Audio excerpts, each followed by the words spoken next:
राज्यामध्ये कायदा सुव्यवस्थाच राहिला नाही, पोलिसांचा धाक राहिला नाही.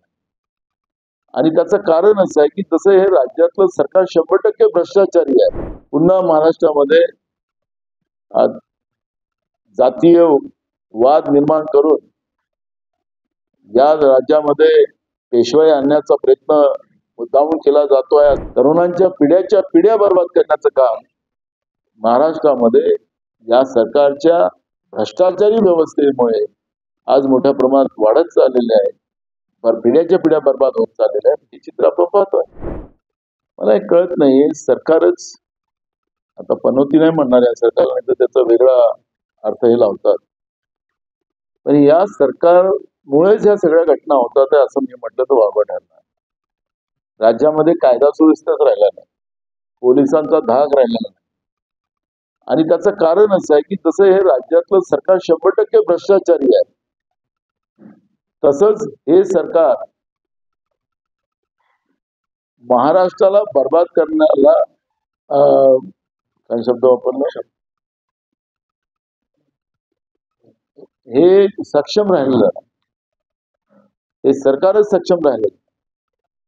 आपण पाहिलं असेल की काळाराम मंदिरामध्ये परवा काही हिंदू संघटनेने तिथं पोस्टर लावले, पॉम्पलेट वाटले की तिथं ढोर महार अशा या मागासलेल्या जातीला काळाराम मंदिराच्या त्या परिसरामध्ये कोणी दिसलं तर आम्ही त्याला मडकं आणि झाडणी बांधू, अशा पद्धतीचं ते पत्रक त्या ठिकाणी होते. पुन्हा महाराष्ट्रामध्ये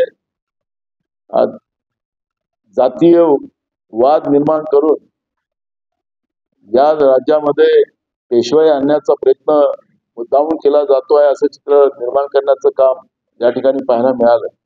कारण राज्याच्या गृहमंत्र्यांनी स्टेटमेंट केलं की काही लोक, राजकीय लोक जाणून बुजून या विचाराला आग लावण्याचं पाप करतात.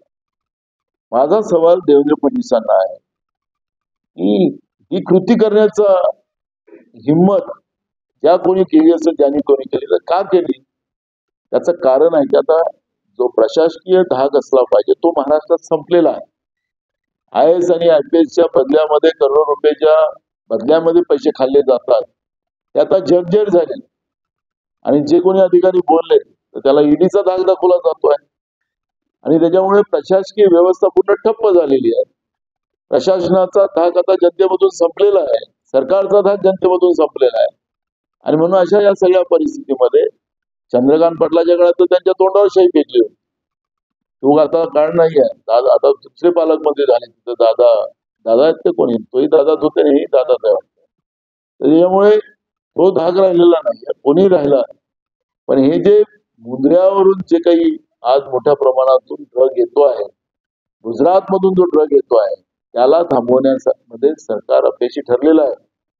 पुण्यामध्ये काही ड्रग निर्मिती होत नाही, हे सगळं तिकडून येऊन राहिलेलं ड्रग आहे. त्याला सरकार का थांबवत नाही, या प्रश्नाचं उत्तर सरकार का देत नाही, हा प्रश्न या ठिकाणी निर्माण झालेला आहे.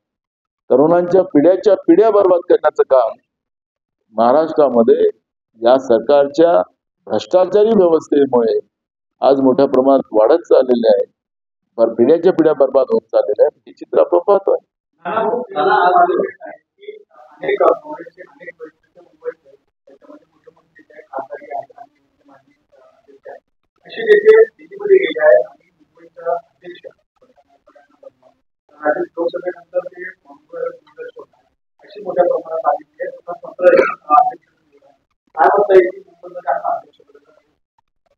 मला त्याची काही माहिती नाही.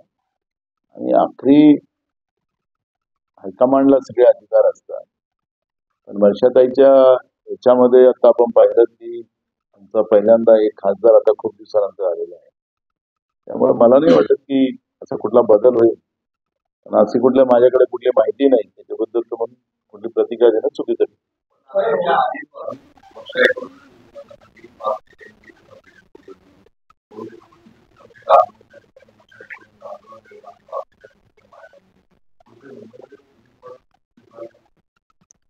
नाही, मुंबई एक मोठं शहर आहे. त्याच्यामुळे मुंबईमध्ये वेगळ्या भागामध्ये पूर्ण शहरामध्ये आंदोलन व्हावं असे काही समीकरण असेल, कारण की ते आहे आमच्याच अंडरमध्ये. मी महाराष्ट्रातल्या या सगळ्या आंदोलनाकडे लक्ष ठेवून होतो. पण मुंबई मोठं शहर आहे, वेगळ्या वेगळ्या भागामध्ये आंदोलन झाले असतील. एकाच ठिकाणी आंदोलन व्हावं असं काही त्याच्यातलं काही हे नाहीये. कारण की